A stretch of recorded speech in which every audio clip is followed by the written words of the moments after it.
നമ്മളെല്ലാവരും കാത്തിരിക്കുന്ന ആ ഒരു ന്യൂസിന് വേണ്ടിയാണ്, അതായത് അർജുനെ കിട്ടി എന്നുള്ള വാർത്തയൊക്കെ. എന്തായാലും അതുമായിട്ട് ബന്ധപ്പെട്ട വളരെ പ്രധാനപ്പെട്ട ഒരു അപ്ഡേറ്റാണ് നമ്മൾ ഈ ഒരു വീഡിയോയിലൂടെ നോക്കാൻ പോകുന്നത്. സോ ആ ഒരു വീഡിയോയിലേക്ക് പോകുന്നതിന് മുമ്പ് നിങ്ങൾ ലൈക്ക് എന്ന് പറയുന്നത് ഭയങ്കര ഇമ്പോർട്ടൻ്റ് ആണ്. 300 ലൈക്കിൻ്റെ ടാർഗറ്റ് എല്ലാവരും അതിലേക്ക് എത്തിക്കുമെന്ന് വിചാരിക്കുന്നു. ഞാൻ ഒരു ലൈക്ക് ചെയ്യാൻ പറയുന്നത് ഈ ഒരു ന്യൂസ് എല്ലാവരിലേക്കും എത്താൻ വേണ്ടി മാത്രമാണ്. സോ ആ ഒരു രീതിയിൽ മാത്രം നിങ്ങളതിനെ കാണാനായിട്ട് ശ്രമിക്കുക.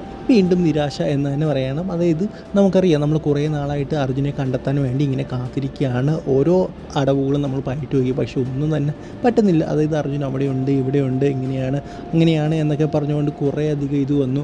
ഫസ്റ്റ് നമ്മൾ റോങ് സൈഡിൽ അന്വേഷിച്ചു, അതായത് കരയിൽ അന്വേഷിച്ചു, പിന്നെയാണ് വെള്ളത്തിലാണെന്ന് ഏതാണ്ടൊക്കെ ഉറപ്പിച്ചത്. ഇപ്പോൾ വെള്ളത്തിൽ നമുക്കറിയാം ഡ്രഡ്ജർ വെച്ച് നമ്മൾ പരിശോധിച്ച് തുടങ്ങി. എന്നാൽ ഇപ്പോൾ ഏതാണ്ട് 2, 3, 4 ദിവസം ആകുന്നു. എന്നിട്ടും അതായത് ഇന്നത്തെ ഈ ഒരു ദിവസം കഴിയുമ്പോൾ ആ ഒരു മിഷൻ കംപ്ലീറ്റ് ആയിട്ടില്ല എന്ന് തന്നെ പറയണം. അതായത് ഇന്നും ഒന്നും തന്നെ നമുക്ക് ശിരൂരിൽ നിന്ന് കണ്ടെത്താൻ സാധിച്ചില്ല.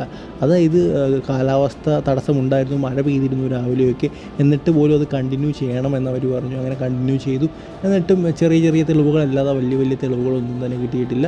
എന്തായാലും അർജുനെ കിട്ടാൻ വേണ്ടിയാണ് ഇതെല്ലാം ശ്രമിച്ചുകൊണ്ടിരിക്കുന്നത്. സോ ഇതുവരെ കിട്ടിയിട്ടില്ല. എന്തായാലും 10 ദിവസം ഇനിയും കണ്ടിന്യൂ ചെയ്യും, കിട്ടുന്നിടം വരെ കണ്ടിന്യൂ ചെയ്യും എന്നുള്ള വാർത്തയാണ്. അത് ഡ്രഡ്ജർ ഉപയോഗിച്ചിട്ടുള്ള ആ ഒരു വാർത്തയാണ് നമുക്കറിയാൻ സാധിക്കും. പിന്നെ എന്താ പറയുക, ആ ഒരു ഭാഗത്ത് നിന്ന് നമുക്ക് കുറച്ച് എന്താ പറയുക സ്കെൽട്ടൻസ് ഒക്കെ കിട്ടിയെന്ന് നമുക്ക് മനസ്സിലാക്കാൻ സാധിക്കുന്നുണ്ട്. സോ അത് അർജുൻ്റെ ആണോ അല്ലയോ എന്ന് മനസ്സിലാക്കാൻ വേണ്ടി, അല്ലെങ്കിൽ ആ ഒരു വണ്ടിയിലുണ്ടായിരുന്ന അർജുൻ മാത്രമല്ല വേറെ പലരും ഉണ്ടായിരുന്നു, ആ ഒരു 1-2 പേരുകൂടി ഉണ്ടായിരുന്നു. സോ അവരുടെ ആരെങ്കിലും ആണോ, മനുഷ്യൻ്റെ ആണോ അല്ലെങ്കിൽ വേറെ എന്തെങ്കിലും ആണോ എന്ന് അന്വേഷിക്കാൻ വേണ്ടി അതും എന്താ പറയുക ലാബിലേക്ക് അയച്ചിട്ടുണ്ടെന്നാണ് നമുക്ക് മനസ്സിലാക്കാൻ സാധിക്കുന്നത്. സോ ഫൈനലി നമുക്ക് അർജുനെ ഏതെങ്കിലും രീതിയിലെങ്കിലും കണ്ടെത്താൻ സാധിക്കുമോ, ലോറി കണ്ടെത്താൻ സാധിക്കുമോ എന്നുള്ളതൊക്കെയാണ് ഏറ്റവും വലിയ ചർച്ചാ വിഷയം എന്ന് പറയുന്നത്. എന്തായാലും എല്ലാം കണ്ടെത്തും.